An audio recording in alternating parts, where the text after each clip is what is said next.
Nunca foi tão necessário falar dessa ciência. A ciência da história, a ciência bonita, essa ciência complexa, essa ciência rebelde, essa ciência imprescindível nos nossos dias. A rebelde ciência da história. Mark Bloch já afirmou: a história é a ciência que estuda os homens no tempo.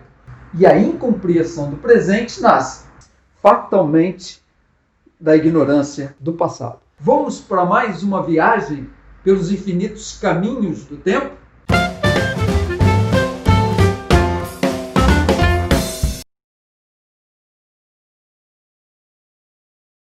Bom dia, boa tarde, boa noite. Meu nome é Expedito, estou aqui mais uma vez para fazer com vocês essa viagem pelos infinitos caminhos do tempo, sempre partindo de um problema atual. Hoje vivemos tempos obscuros em que o ministro do Meio Ambiente, o tal do Salles, diz que é para abrir a porteira e passar a boiada. E que são muito difíceis, e nesse aspecto acho que o meio ambiente é o mais difícil de passar qualquer mudança infralegal em termos de instrução normativa e portaria, porque tudo que a gente faz é pau no judiciário, no dia seguinte. Então, para isso precisa ter um esforço nosso aqui, enquanto estamos nesse momento de tranquilidade no aspecto de cobertura de imprensa, porque só fala de Covid, e ir passando a boiada, e mudando todo o regramento, e simplificando normas, de IFAM, de Ministério da Agricultura, de Ministério do Meio Ambiente, de Ministério disso, de Ministério daquilo. Agora é a hora de unir esforços para dar de baseada a simplificação de regulatório que nós precisamos, em todos os aspectos. É para passar a boiada. Isso significa desregulamentar a legislação ambiental no Brasil. Tudo em nome de quê? Do mercado, em nome da ganância, do capitalismo e do lucro. Por isso vamos para o ano de 1999. Nesse ano aconteceu uma coisa legal.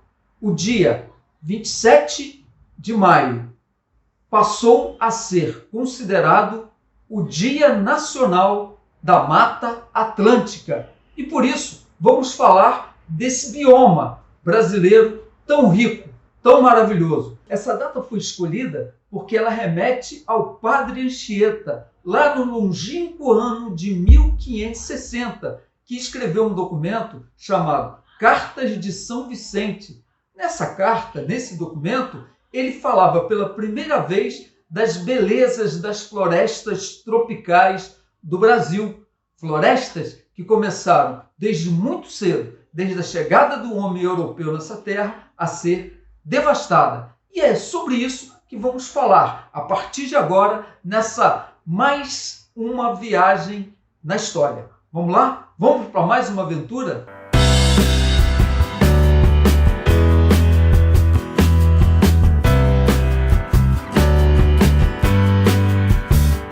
A Mata Atlântica é o ecossistema de encosta da Serra do Mar brasileira considerado o mais rico do mundo em biodiversidade. Originalmente se estendia do Rio Grande do Norte até o Rio Grande do Sul, 1,3 milhão de quilômetros quadrados. Hoje, segundo alguns estudos, restam apenas 7% de sua extensão. Foi muita devastação nesses pouco mais de 500 anos, que começou ainda no período pré-colonial, quando o pau-brasil era retirado para se transformar em tinta lá na Europa, um tingimento que agradava muito a nobreza daquela época. Mas com o desenvolvimento da indústria química, esse tipo de prática caiu em desuso, mas a floresta continuou sendo devastada. Primeiro, sendo colocada no chão para a agromanufatura do açúcar, principalmente no Nordeste brasileiro.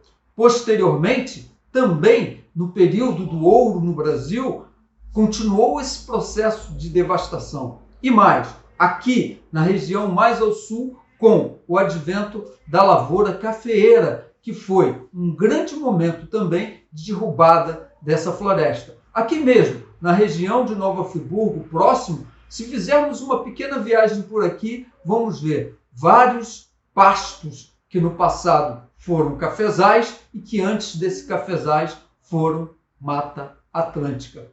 Esse vídeo de hoje ele tem uma importância fundamental, porque é um grito de desespero e, ao mesmo tempo, de luta pela preservação desse ecossistema tão fundamental. E nós aqui em Friburgo moramos numa cidade cercado por essa floresta e temos que nos unir, nos conscientizar e lutar pela preservação dessa floresta que é, como já disse e vou repetir, a mais rica em biodiversidade do mundo.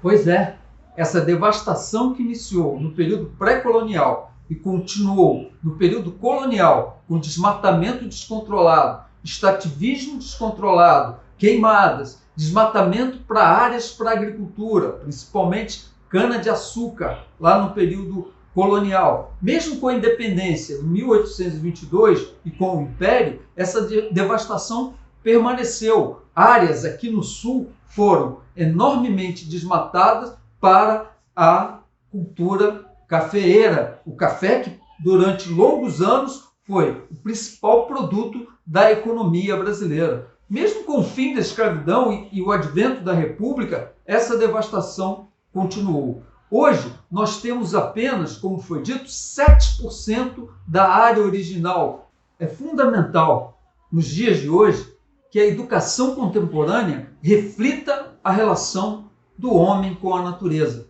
Urge redimensionar o significado de riqueza e os interesses que movem a ação humana.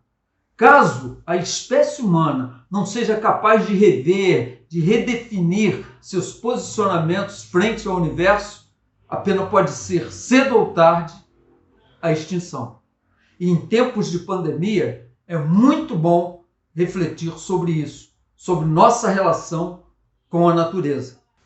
Meus amigos, sem contar que a perda da cobertura vegetal empobrece o solo, permite erosão, é só dar uma olhada em torno da nossa cidade e afeta os mananciais de água. Pois é, a água. E sem água não tem vida. Vai ser um dos grandes desafios que a humanidade vai enfrentar nos próximos anos. Se não mudar radicalmente esse estilo de vida predatório, capitalista, teremos sérios problemas, né? A água é talvez aquele bem mais fundamental e não podemos prescindir desse bem.